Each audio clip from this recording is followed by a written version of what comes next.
পেশায় সাংবাদিক এবং সাংবাদিকতা ও গণজ্ঞাপনের অতিথি অধ্যাপক স্নেহাশিস সুর।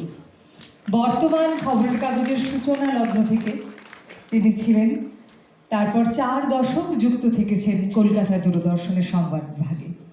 অবসর নিয়েছেন অতিরিক্ত মহানির্দেশকের পদমর্যাদায়। এখন বিভিন্ন কাগজের কলমচি, এছাড়াও কলকাতা প্রেস ক্লাবের মাননীয় সভাপতি তিনি, স্নেহাশিস সুর।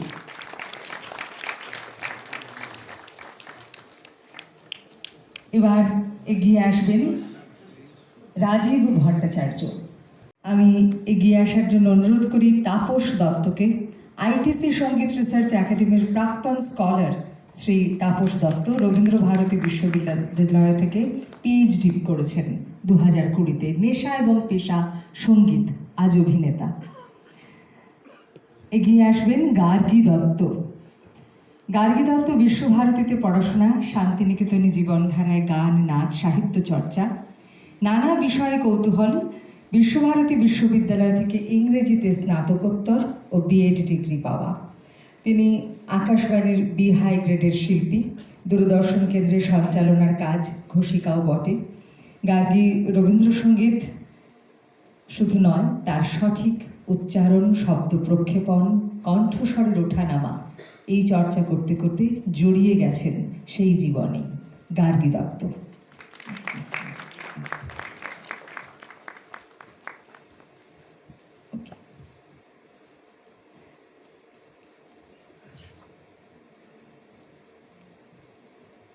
ও আচ্ছা, আমি এগিয়ে গিয়েছি অনেকটা। তাপস দত্ত, এবার গার্গী দত্ত। আপনাদের সবাইকে জানাই আজকের অনুষ্ঠান দিয়ে শুরু, পরবর্তীতে নিউজ চ্যানেলে নিউজ অ্যাঙ্কারিং।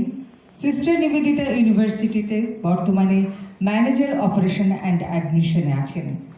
আকাশবাণী বেতারের আধুনিক বাংলা গানের শিল্পী, দূরদর্শনের সংবাদ পাঠিকা। বই এবং কলম, সত্যম রায়চৌধুরীর সম্পাদিত সিস্টার নিবেদিতার ওপর একটি বই এবং একটি কলম আজকে উপহার হিসেবে তুলে দেওয়া হচ্ছে।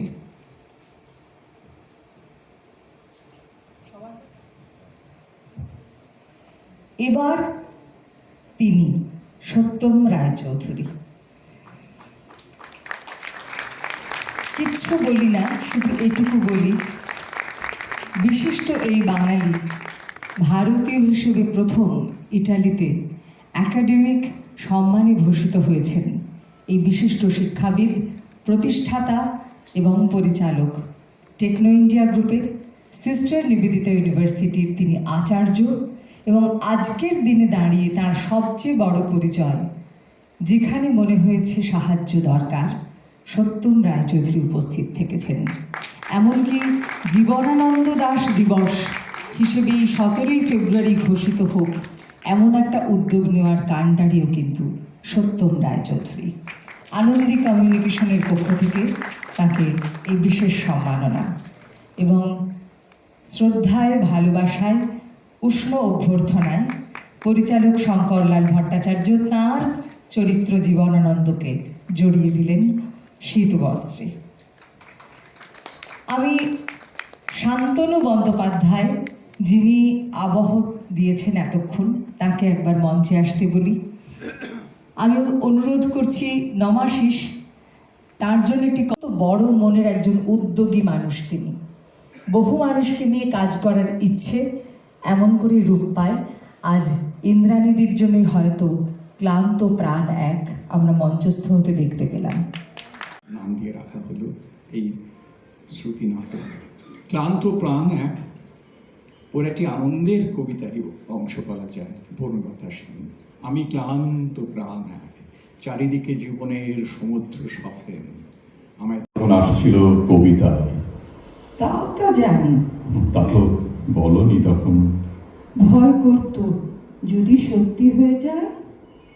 হ্যাঁ, কবিতা তো সত্যিই হয়, তবু তাতে এত কি ভয়? যেদিন সরিয়া যাব তোমাদের কাছ থেকে, দূর কুয়াশায় চলে যাব, সেদিন মরণ এসে অন্ধকারে আমার শরীর ভিক্ষা করে লয়ে যাবে। একটু একটু মরবিট লাগছে না?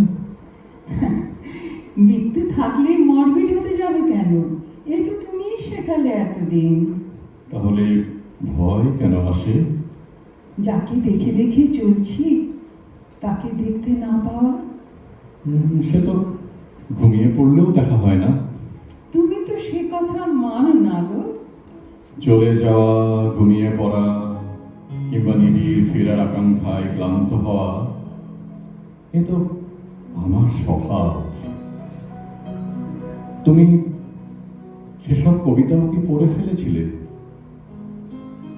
কেউ পড়বে না মনে করেই রেখে দিয়েছিলেন, যতদিন রেখে দেয়া যায় আর কি। এত রূপ যার, সেই রূপসী বাংলাকে একেবারে নিজের মতো করে। এই জন্যই তো ভয়। কেন তুমি বারবার বলো?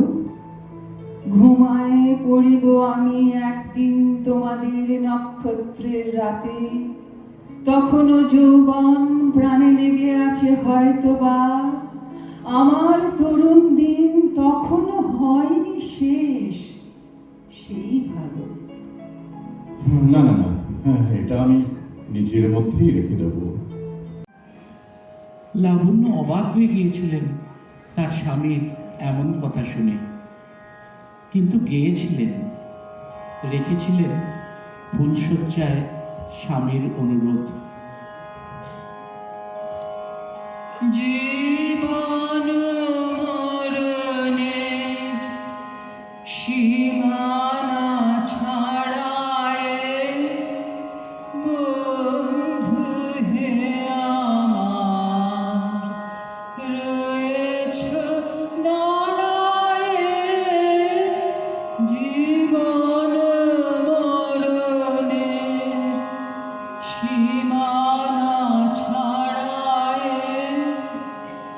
এ মোর হৃদয়ে বিজন আকাশে তোমার মহাশয় আলোতে ঢাকাশে গভীর কি আশা নিবিড় পুলকে তাহার পানে চাই দুবাহু বাড়ায়ে।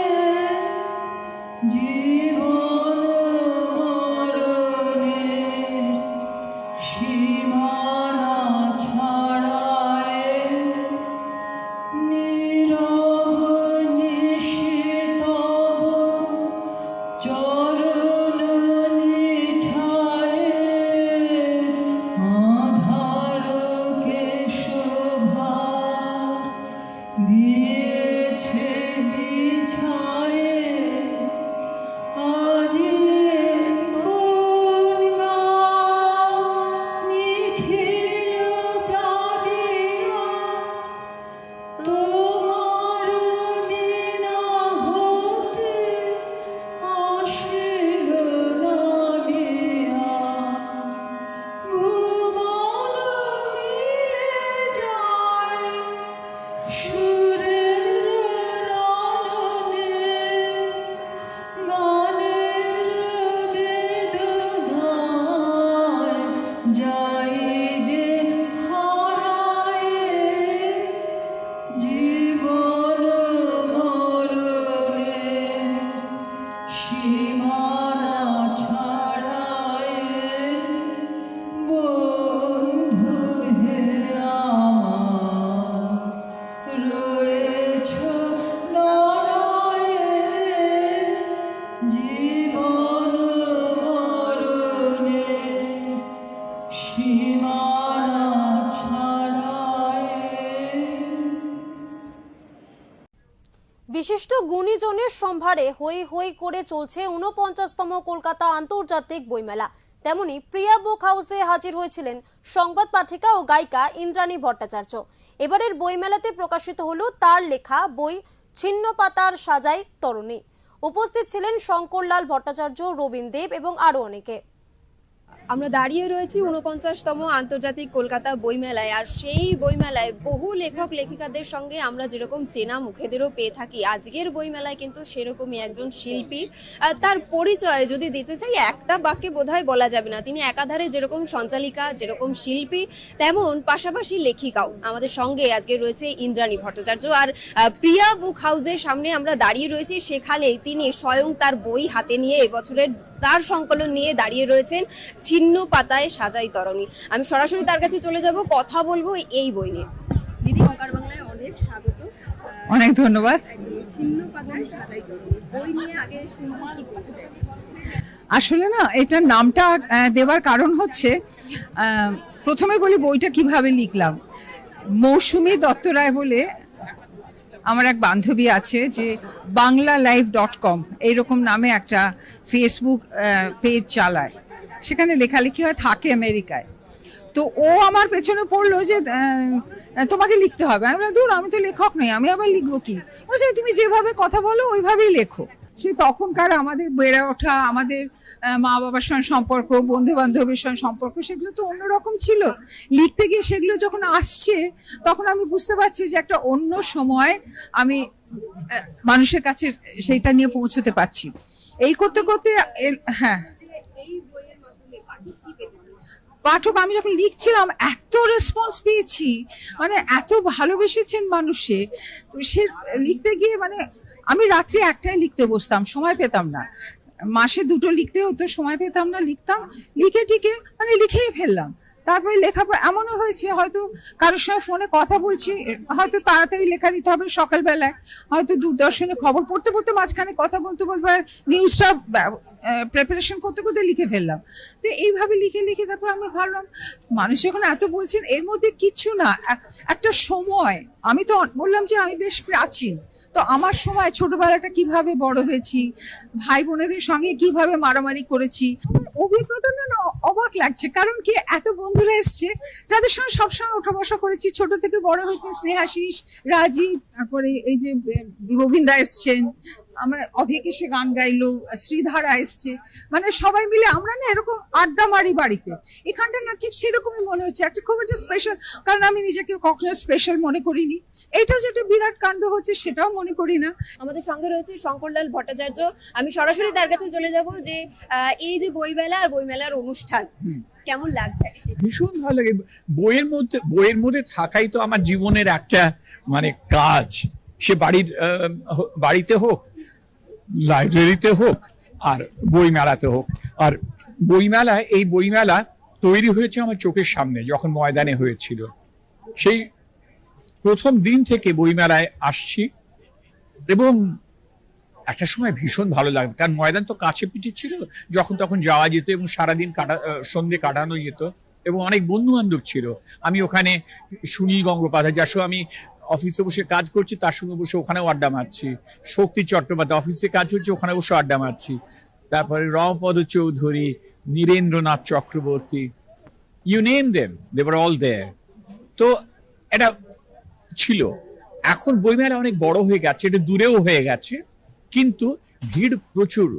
আজকে যেমন দেখতেই পাচ্ছ, মানে অজস্র ভিড়, কিন্তু বইয়ের জন্য মানুষ এক কাট্টা হচ্ছে, এটা ভাবলে মনটা ভালো হয়ে যায়।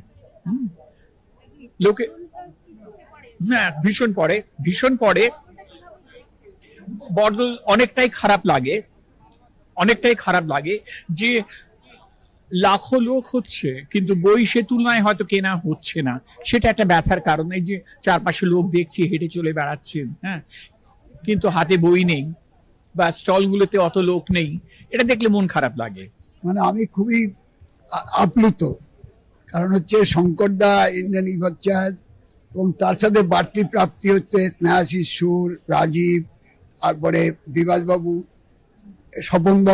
স্বপন সোম, এই ধরনের যারা সঙ্গীত জগতের এবং শিল্প সাহিত্য জগতের যারা বলতে পারেন কত প্রচার আছে আমি জানি না, কিন্তু তারা আমাদের মনের মধ্যে আছে, হৃদয়ে আছে, না তাদের নিজস্ব সৃষ্টি অবদান। ফলে ওকে আমি যা একটু আগে বললাম, যে ইন্দ্রাণী ভট্টাচার্যকে আমি সংবাদ পাঠিকা হিসাবে চিনি, আবার গায়িকা হিসাবেও চিনি। গানের ওই যার যে গুরু সুবিনয় রায়, তার আমি খুব ভক্ত। সুবিনয় রায়ের গান শুনলে দৌড়তাম সব জায়গায়। আর আজকে এই অভিকের গান শুনলাম আবার এখানে এসে, এই সূচনা হলো অভিকের গান দিয়ে, ফলে আমার একটা বাড়তি প্রাপ্তি। ফলে এইখানে এই অনুষ্ঠান আছে, আর শঙ্করদার সান্নিধ্যে থাকা, মানে বুদ্ধদার শঙ্করদার তারা বন্ধু, কিন্তু আমি একটু তাদের থেকে বয়সে কম, ছোট, কিন্তু তাদের সাথে আমার সম্পর্কটা অনেক নিবিড়। এবং আমি জানতে চাইবো যে আগের বইমেলা আর বর্তমান বইমেলা অনেক পার্থক্য আপনার চোখে বইমেলা? শুনুন, বইমেলা ওই পার্থক্য বলে এক একটা সময় এক একটা সৃষ্টি হয়, বদল অনেক কিছু আছে, সমাজে বদল হচ্ছে, আর মানুষের মনের বদল হচ্ছে। আমাদের সঙ্গে রয়েছেন প্রিয়া বুক হাউসের কর্ণধার দুলাল সিংহ। আমি সরাসরি তার কাছে চলে যাব। কেমন লাগছে দাদা আজকে ইন্দ্রাণীদের পাশে দাঁড়িয়ে রয়েছে এবং তার বই এখান থেকে প্রকাশিত হলো, কি বলবেন? এর সঙ্গে আমার অনেক দিন ধরেই আলাপ, এবং বিশেষ করে শঙ্করদার সঙ্গে আমার ঘনিষ্ঠতা, ইন্দ্রাণীর সঙ্গে একটা, এবং এখন একটা পারিবারিক সম্পর্ক তৈরি হয়ে গেছে। সেই সুবাদে ইন্দ্রাণী যখন আমাকে বলেন যে এই বইটা আপনাকে করতে হবে, আমি সঙ্গে সঙ্গে সাদরে সেটা গ্রহণ করি, এবং সেই বইটা নিয়ে সত্যি খুব, মানে আজকে এই বইটা প্রকাশিত হওয়ার পিছনে মানে গত 7 দিন ধরে যে পরিশ্রম হয়েছে, মানে বইটা একটা সময় এমন মনে হচ্ছিল যে বইটা বেরোবেই না হয়তো।